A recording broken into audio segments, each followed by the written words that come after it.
I received a message notification saying my wife had reserved a table at a restaurant for Valentine's Day. I thought it was the most unexpected thing considering I usually take care of these things every year.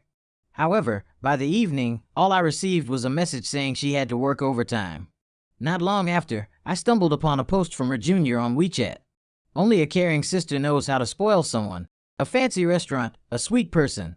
Tonight's cake was sweet, but not as sweet as your lips. The picture showed him and Evelyn in an intimate pose, and around her neck was the necklace I gave her this morning. On the table was the wine I gifted her. In the past, I might have furiously confronted Evelyn, but this time, I was just exhausted. Chapter 1. When Evelyn came home, I was eating a mango. She's allergic to mangoes, just a touch would cause her skin to break out in hives. So, for many years, we haven't even had mango-flavored ice cream in our house. Evelyn looked surprised to see me still awake. Casually, she handed me the gift she had prepared. In a flat tone, she said, "Happy Valentine's Day, honey."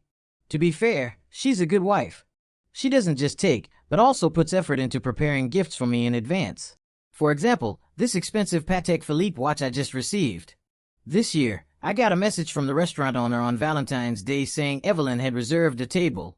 The owner has known us since college and witnessed our love story, so he's kind of a friend. I confessed and proposed to Evelyn at his restaurant. He joked over the phone, calling himself a single guy while congratulating us, then asked if I wanted to try their new cake tonight. I asked, "Does the cake have mango in it? If so, let's stick to the usual." "Thanks, but my wife's allergic to mango." Just after I hung up with him, Evelyn called. "I have to work overtime tonight. I won't be able to spend the evening with you." That night, I couldn't sleep, so I scrolled through my phone. I saw a post from her junior, Peter. Only a caring sister knows how to spoil someone. A fancy restaurant, a sweet person. Tonight's cake was sweet, but not as sweet as your lips. The picture showed him and Evelyn in an intimate pose, his hand loosely wrapped around her waist, his smile gentle and suggestive. On the table was the wine I had given Evelyn, and around her neck was the necklace I'd given her that morning. I instantly recognized the restaurant, the one that holds so much meaning for Evelyn and me. Peter was holding the dessert the owner had recommended. The cake had layers filled with mango puree. Chapter 2. When Evelyn sat down to eat with me, she frowned and said, "Why is there mango?" I had seen Peter's post. I knew he was provoking me on purpose. But I was too tired. I didn't want to question Evelyn or argue with her anymore. I stared at my phone screen and suddenly had a strong craving for mango. I ordered a delivery, and soon fresh-cut mango was in my hands. It tasted sweet with a hint of tartness, a perfect balance. I've always loved eating it. But since being with Evelyn, I hadn't had any. After I finished, I wiped my hands and said, "I'm going to bed now if there's nothing else." Evelyn grabbed my arm and said, "Oliver, it's Valentine's Day." I looked at her in confusion and asked, "So what?" Her frown deepened as she stood up, moving closer to me. In a teasing voice, she whispered in my ear, "On a night like this, are you really going to bed so early?" Evelyn has always had a cold, distant allure. After graduation, once she put on glasses, her intellectual charm only heightened that sense of distance. But tonight, I could smell a faint scent of smoke on her. I took a step back, avoiding her kiss. I said, "I just ate mango. You'll have an allergic reaction." Chapter 3. I ignored Evelyn's astonished expression and walked into the bedroom, locking the door behind me with a click. Lying in bed, my phone rang. It was my supervisor. She asked, "Have you really decided to take the position? If you flake on me again because of Evelyn, I swear I'll kill you." "I'm not joking," I chuckled and replied. "I won't back out again. If I do, I'll personally come to you head in hand." The position in the company's advertising department offers a higher salary, but it requires constant travel for business. 3 years ago, my supervisor had wanted me to take the role, but I refused because of Evelyn. Evelyn and I have known each other for more than 10 years. We grew up together. I've always known she's a traditional woman who cares about details and boundaries. Being away all the time, maybe only seeing her for 30 days a year, and not even knowing when we'd see each other, that kind of instability she couldn't handle. I once had her take the MBTI test. She didn't really get why, but she did it and showed me the result. ISTJ. Keywords: reserved, traditional, serious, self-disciplined, orderly. That's exactly who Evelyn is. Just holding her hand took me over half a year. In middle and high school, my close friends thought someone like her was incredibly boring. They didn't understand why I liked her. I smiled and told them, because she saved my life, literally. Back in middle school, an earthquake affected our school. We were in class, and everyone rushed outside in a panic. I charged ahead, but hit a desk leg hard and fell. She pushed through the crowd, fighting against the current to find me. She made sure I walked in front of her and followed closely behind as we ran out together. Later, I asked her, "What were you thinking? If you died, wouldn't all your dreams and hard work be for nothing?" Evelyn was a bit stunned by my question. She said, "I wasn't thinking that much. At that moment, I just thought that if I couldn't make it, I'd rather die with you." That Evelyn. She probably never imagined that one day, she'd leave me behind for someone else. I've never doubted her sincerity, but sincerity is fleeting. My supervisor must have picked up on something between Evelyn and me from my tone. She said, "Who hasn't made mistakes in this world? It's easier to blame past mistakes than to fix them. Oliver, I hope you always have the courage to turn the tables when necessary." She added one last thing, "Of course, someone as perfect as me never makes mistakes. You, on the other hand, aren't as perfect as I am, so it's understandable. But no matter what, even if you lose the woman, you can't lose the job. You start in 3 days, and you've got a business trip to Argentina right away. You can't be half-hearted about this." Chapter 4. The next day, I woke up early to go to the office and hand over my current work. Evelyn was sitting in the living room, her lips slightly swollen, a sign of her mango allergy.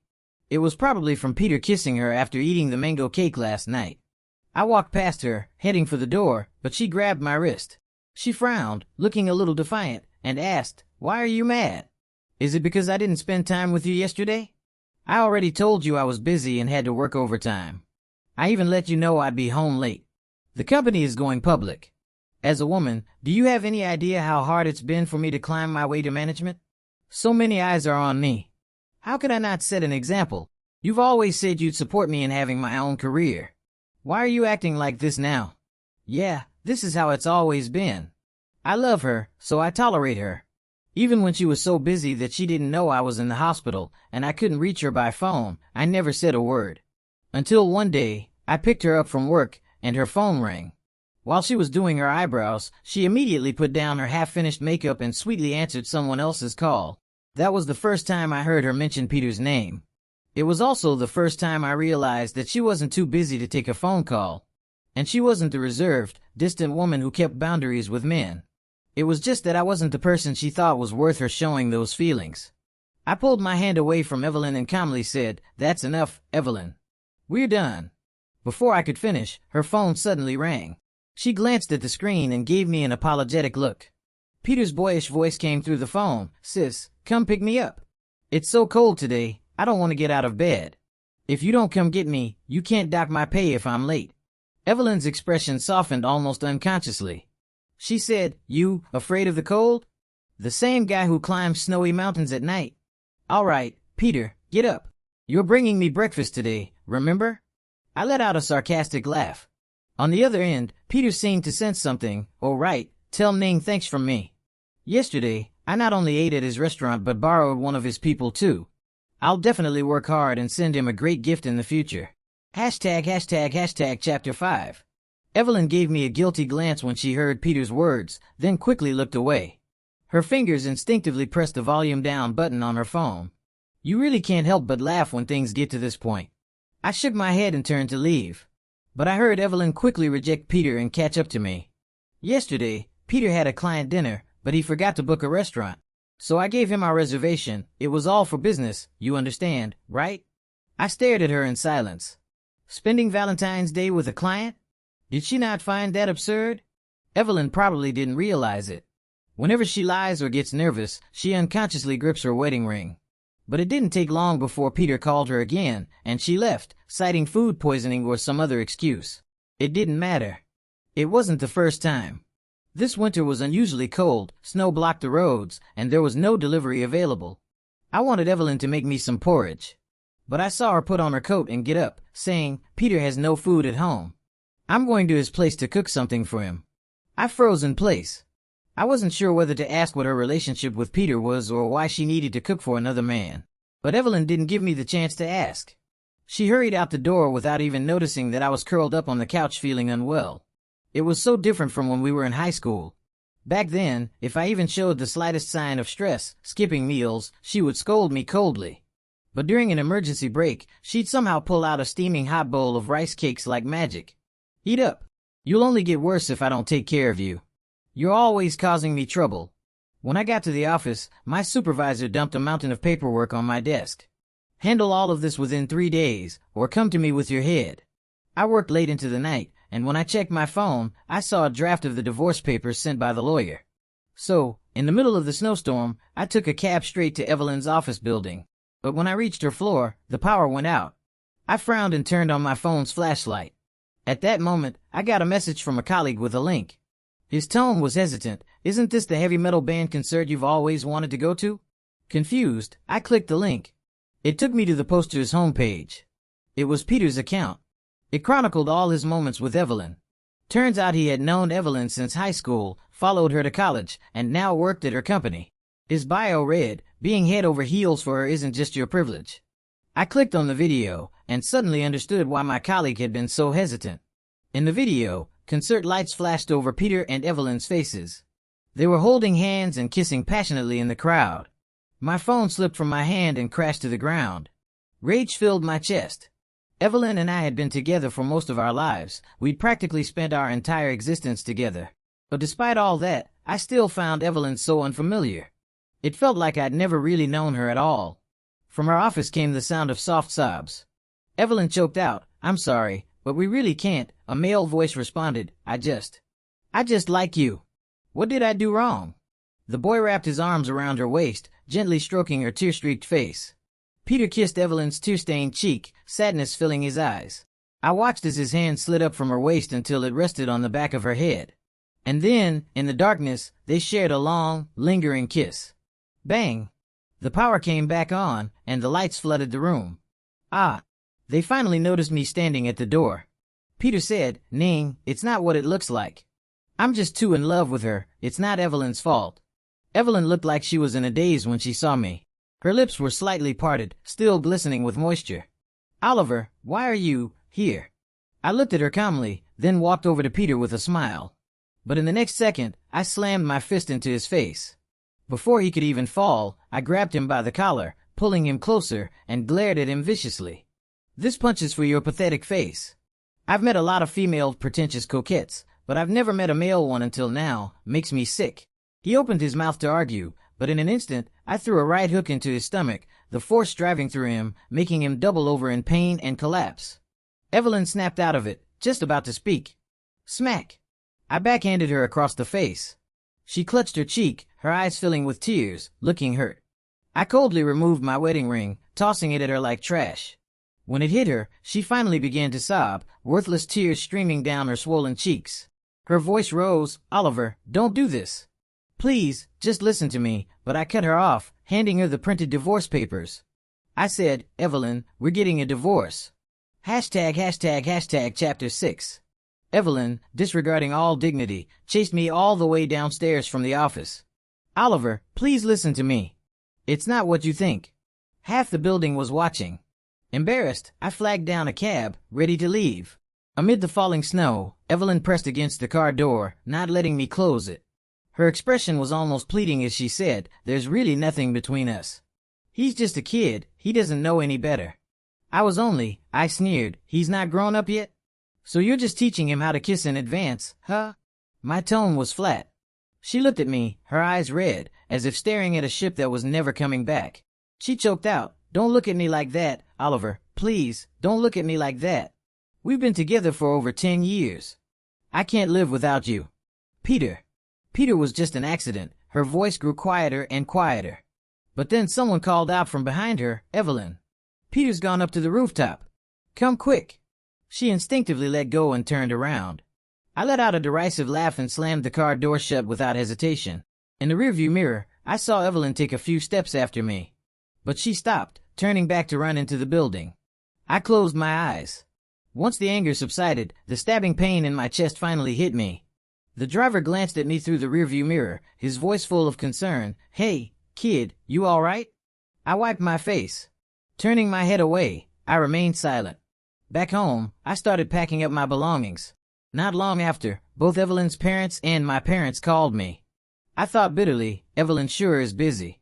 She has to calm Peter down from jumping off a building, but she still has time to inform both sets of parents to play peacemakers. Evelyn and I have been together for over 10 years. Our entanglement is deeper and harder to break than most couples. In the end, all my parents said to me was, "Son, we just hope that every decision you make is for your own happiness." I finally finished packing all my things. I opened the door, only to be met with Evelyn's devastated face. Chapter 7. Evelyn looked dejected, like a child caught doing something wrong. She trembled as she reached out to hold my hand. "Oliver, don't go. Please don't leave. I can explain everything." I stared at her calmly. Suddenly, she broke down. "I'm begging you, hit me, scold me, do whatever you want. Just don't look at me like that. Don't look at me like that." She pressed down on my suitcase, trying to keep me from leaving. "Oliver, we promised to grow old together. Our parents are expecting us to go back to Beijing for the new year this year. You can't leave me now. Mom and Dad miss you so much." I sighed and asked, "What do you want, Evelyn?" She nearly collapsed to her knees, hugging my leg, her tears soaking through my clothes. Sobbing uncontrollably, she pleaded, "Please, give me another chance. I promise, I'll do better." I didn't respond. My eyes, however, fell on the old college graduation photo that had accidentally fallen out while I was packing. That's when I noticed. In that picture, it wasn't just Evelyn and me. Peter was there too, standing in the distance under the shade of a tree, staring at Evelyn. And Evelyn's gaze wasn't on me, it had passed over me, meeting his. So it had started that early, hadn't it? I had thought those moments belonged only to Evelyn and me. But there had always been a third person in the background. Evelyn trembled slightly, unable to lift her head to meet my gaze. Like a criminal awaiting a death sentence. To her surprise, I softly said, "All right." She looked up at me in disbelief, her eyes lighting up with hope. "Really, Oliver? Are you really willing to start over with me?" After thinking for a moment, I nodded and unexpectedly said, "Sure. On one condition. Remember how we planned to take a trip to the islands back in high school? All these years, we never made it. I want us to take a 5-day vacation to the islands. How about that?" Evelyn immediately agreed. She threw herself into my arms, murmuring, "It's that simple?" "Yeah, it's that simple." But I knew she wouldn't be able to do it. Chapter 8. When I thought about it carefully, Evelyn being attracted to Peter wasn't all that surprising. Evelyn had spent her entire life following her family's rules, living cautiously. From Beijing to the capital, from her education to marriage, and even having a childhood sweetheart as her husband. Her future was like a peaceful, well-paved road laid out in advance. But when life is too calm for too long, it's inevitable to crave excitement. Peter was like a cold soda on a scorching summer day. He was rebellious, adventurous. He'd take her on night hikes up snow-covered mountains, stay up all night at concerts, kiss her at sunrise by the sea. No matter how reserved someone is, it's hard not to be swept up in such an intense, passionate pursuit. Evelyn said that after our vacation, she would stick by my side every day, and wouldn't let me get tired of her. It was as if she was afraid I might change my mind, so she watched me closely at all times. Usually, I'd be the one planning our vacations, but this time was different. Evelyn took charge, eagerly organizing every detail of our trip to the islands. It seemed like she was genuinely excited about finally taking the trip we'd never had. Meanwhile, I scrolled through social media, bored. Peter would post something every day, practically torturing himself as he dissected his feelings for Evelyn. I lowered my eyes and watched coldly. Today, he couldn't hold back any longer and posted something completely unfiltered. "The person she loves is me." I couldn't help but laugh. I posted something in response. "From now on, I'll be living on the islands with my wife. The past is like yesterday, dead and gone. Today is a new beginning. The past is smoke, I just want to hold your hand from now on." Peter finally couldn't contain himself and asked to meet with me. In the cafe, he gritted his teeth and asked, "After everything, you're still going to forgive her? You're really going to stay with her?" I smiled but said nothing. He angrily spat out, "You're really leaving? Really moving to the islands? Why hasn't she said anything to me?" I threw the visa my supervisor had expedited for me onto the table in front of him. Half joking, I said, "Evelyn and I have been together for over 10 years. She begged me to give her another chance. I told her if she could drop everything and leave with me, I'd forgive her. Of course, she gratefully agreed." I smiled, but there was no warmth in my eyes. Peter, furious, said, "That's impossible. I've done so much for her. She told me she loves me. He was seething with anger, but beneath it, I could still hear the pain in his voice. I stared at him coldly. Peter really knew how to hit where it hurt. He stole Evelyn away on Valentine's Day, messaged me to reveal their relationship, and even let me catch them kissing. All to make me give up on Evelyn and leave her. But he didn't realize that my place in Evelyn's heart was far deeper than he thought. His schemes had all backfired on him. Peter, enraged, lunged at me. But what threat could a little guy like him pose? I easily blocked him, poured my coffee over his head, then, without giving him time to react, slapped him hard enough to knock him to the ground. I crouched down, grabbed his hair, and forced him to look up. Smiling, I said, pathetic. You're really serious about loving Evelyn, huh? Too bad for you. You didn't really think she loves you, did you? Looking at his face, full of frustration and resentment, I had to fight the urge to vomit. I emphasized once more that if Evelyn really left with me, I'd forgive her, and we'd live happily together. But if she didn't go, I'd never forgive her. Peter's expression kept changing. I smiled, knowing he understood. Chapter 9. At the airport, Evelyn anxiously checked her phone, her lips tightly pursed. Oliver, this time is different. Peter was in a car accident, and it's really serious. Can we postpone the trip to the islands? Peter was certainly willing to go all out. I silently stared at her, my eyes tracing every contour of her face. Suddenly, I said, I know why you didn't come to that concert with me that night. Evelyn froze, her lips twitching slightly, as if trying to force a smile, but failing. She said, that night, it was Peter's birthday. He invited me. I couldn't turn him down. I laughed. That was my favorite band since I was a teenager. On my birthday that year, you kept pestering me, asking what my wish was. I told you I hoped to make enough money to see them live. You got mad and asked why my wish didn't involve taking you with me. So I paused and continued, my birthday wish at 18 was to see their concert with you, don't you remember? I was at that concert that night. I just didn't know that my wife was in the crowd, kissing someone else. I even sent her a message during the concert, reminding her to eat something. It disappeared into the void without a single response. Evelyn began to panic. Her voice rose, as if trying to make up for something, there will be other chances. I cut her off. There won't be. That was their farewell concert. There won't be another one. I looked her in the eyes and repeated, there won't be another one. We stood there in silence for a moment. Then I suddenly relaxed, waving her off. Go ahead. He's been in an accident, and you're his supervisor. It'd look bad if you didn't go. As for the islands, I smiled, meeting her gaze. It was like I could see the girl who, at 18, pouted and insisted I take her to the islands one day. I continued, we'll just go next time. Evelyn looked like she had been granted a reprieve. She rushed out of the airport, braving the snow and rain, to catch a cab to Peter's side. I tore up the plane ticket in my hand and threw the pieces in the trash. Then I printed a new ticket. Destination, Argentina. Chapter 10. When Evelyn woke up, she found herself lying in a man's arms. The man was gently kissing her face. Something didn't feel right, she widened her eyes. This wasn't Oliver. Yesterday, she had rushed to the hospital, only to find that Peter's car accident was just a lie. She had been angry at first. But then he tearfully said, Evelyn, I've loved you for so many years. One last time, can't you just stay with me one last time? A voice inside her head kept pulling her to leave. Oliver must be furious by now. They'd known each other since childhood, growing up together. They had been married for 7 years. Everything had been so perfect. She couldn't leave Oliver. But Peter, his eyes red-rimmed, gently stroked her cheek. How could she turn him away when he looked at her with such devotion? Evelyn suddenly felt a sinking feeling in her heart. It was like a premonition. When you're about to lose something important, there's always an almost instinctive sense of dread. Like the feeling of falling in a dream from a tall building in the middle of the night. Without reason, she suddenly thought of Oliver's expression when he waved to her at the airport yesterday. Nostalgic, yet resolute. It was as if he was saying goodbye. She nearly jumped out of bed to grab her phone. Peter asked in confusion, Evelyn, what's wrong? But her phone was dead.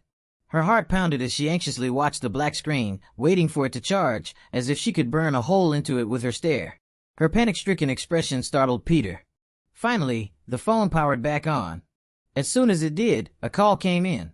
And the voice on the other end was shouting. Evelyn was stunned. It was her mother yelling at her. It took Evelyn a while to understand what was happening.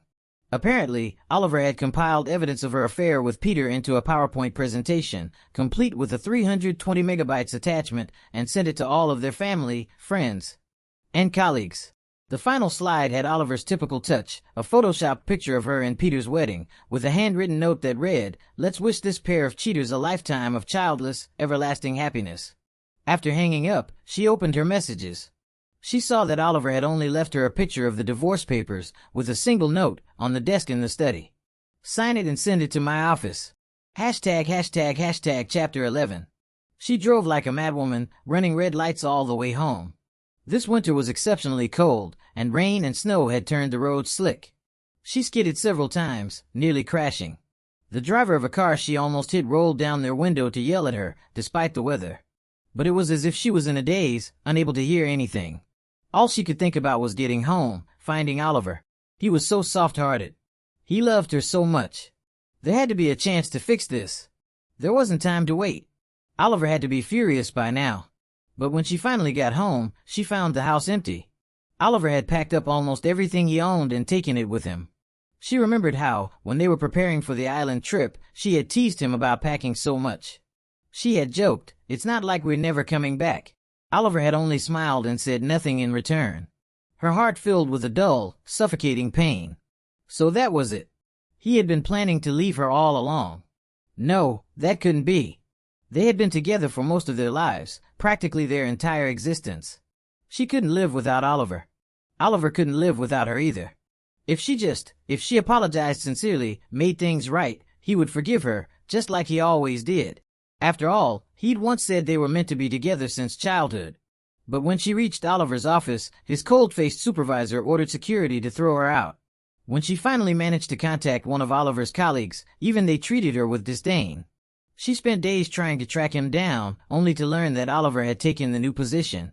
He was now traveling for work, flying from one place to another, with no known return date. How ridiculous! His wife had to go to such lengths just to learn a little about his whereabouts. Evelyn slowly realized. It seemed like Oliver had been leaving her little by little for some time now. Her message thread with him no longer had those playful emoji-filled chats. Now, every message she sent him returned with a red exclamation mark. She looked at his social media, and all traces of their relationship had been erased. The only thing left was a reposted quote, "When did you decide to break up? When you realized that your future would be as long and suffocating as every day is now. I just want to live happily." ###, Chapter 12. After finishing business, I set aside some time to explore Argentina. This country, 22,000 kilometers from home, was in the middle of summer. The sun bathed the land, casting a golden veil over everything. In the streets of Buenos Aires, tango dancers twirled in the sunset, and the air was filled with a mix of European elegance and Latin American passion. At the invitation of a business partner, I traveled to Mendoza. The vineyards thrived under the summer sun, stretching out like a vast green sea of vines. Basking in this sunlight, it felt like the cold winter had been completely driven away. As I sipped a glass of Malbec wine, Evelyn's call came through. Her voice was hoarse as she asked, "Oliver, where are you?" I took a sip of the wine and thought about where Argentina was on the map. I replied, "On the other side of the world." "What do you want?" "If you've signed the divorce papers, send them to my office. If not, don't bother calling." Evelyn was silent. As I was about to hang up, she suddenly said, "I'm sorry." It was as if a floodgate had opened, and her sobs crossed oceans to reach me. Her voice was filled with helplessness and pain, like a child abandoned in a crowded store. "Oliver, I'm sorry. Please, forgive me. Tell me what to do, and I'll do anything you say. 20 years. We've been together for over 20 years. Can you really just let it go? How can you be so heartless?" I smiled to myself. She must have heard my laugh, because she suddenly froze. Her sobbing stopped. In a panic, she asked, "Oliver, why are you laughing?" I exhaled, looking down, and said, "You're always like this. Evelyn, you're always like this. You're so sure that I love you. So sure that if you just show me your pain, act pathetic, I'll feel sorry for you. But, Evelyn, have you ever thought, I don't love you anymore?" ###, Chapter 13. The next time I returned to my home in Beijing, it was New Year's Eve. The problem with childhood sweethearts is that they know each other too well. As the family gathered for the festive reunion dinner, there was a knock at the door. I opened it to find a haggard-looking Evelyn standing there. She looked even thinner than before, her hair unkempt, hanging loosely over a pale beige sweater. She looked desolate and helpless. The PowerPoint I made had completely destroyed her and Peter's reputation within their social circles. Maybe there was some justice in that. Ever since, Evelyn had been on a downward spiral. People who once supported her, seeing her true character, shook their heads and withdrew their help. That was just part of the gossip I had overheard at dinner. As for me, I hadn't spoken to her since that last phone call. The streets were filled with the warm glow of homes, and fireworks lit up the sky in the distance. Evelyn looked at me, her face filled with despair, but there was still a glimmer of hope in her eyes. She spoke with difficulty. Every year, we've always spent New Year's Eve together.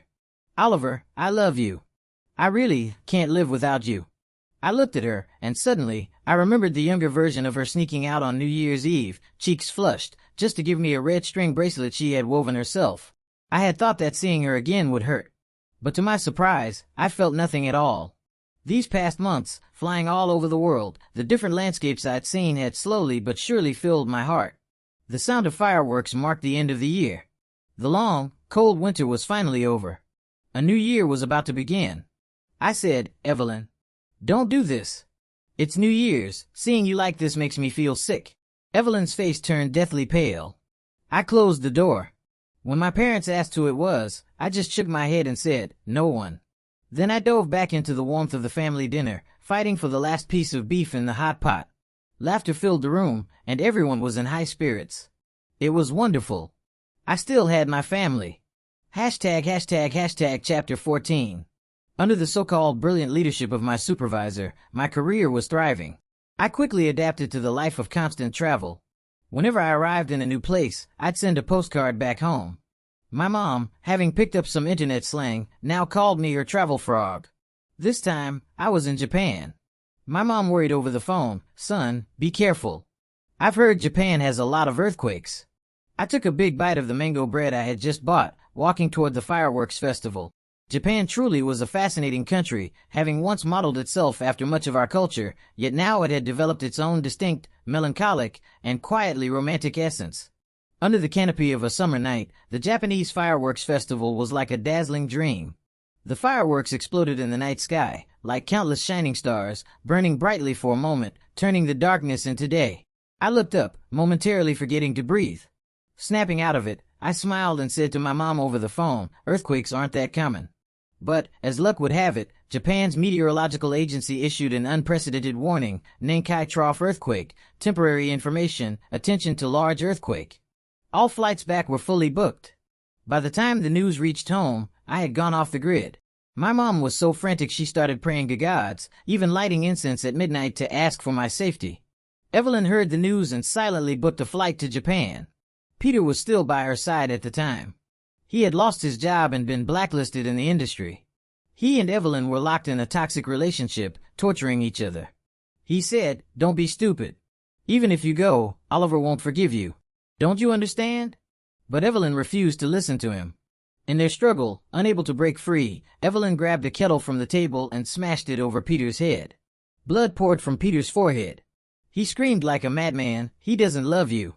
Don't you get it? He never loved you. I'm the only one who loves you, Evelyn. I'm the only one who loves you. But all Evelyn left him with was her back. #### Chapter 15. Thankfully, I made it back to the country without any major incidents, though my return flight had been delayed. Before the plane took off, my broken phone strangely received a call from an unknown number. But with the flight attendants urging me to switch it off, I hung up and shut it down. Once I got home, I reassured my family that I was safe and went straight to work. That strange call slipped my mind, until Peter showed up outside my office building. He was no longer the proud, confident man he once was. He stood there, red-eyed and disheveled, demanding, "Where's Evelyn? Give me back my Evelyn." Through the glass door, I frowned and looked at him like he was a madman. It turned out Evelyn had gone to Japan just before the earthquake. Suddenly, it clicked, and I remembered that strange call. But I kept my expression calm, and had security remove Peter. I told him, I don't care. She's your girlfriend now, not mine. The bad news came from Evelyn's parents, who told my parents, and eventually reached me. Evelyn had followed the address from my last social media post, where I'd mentioned watching the fireworks festival.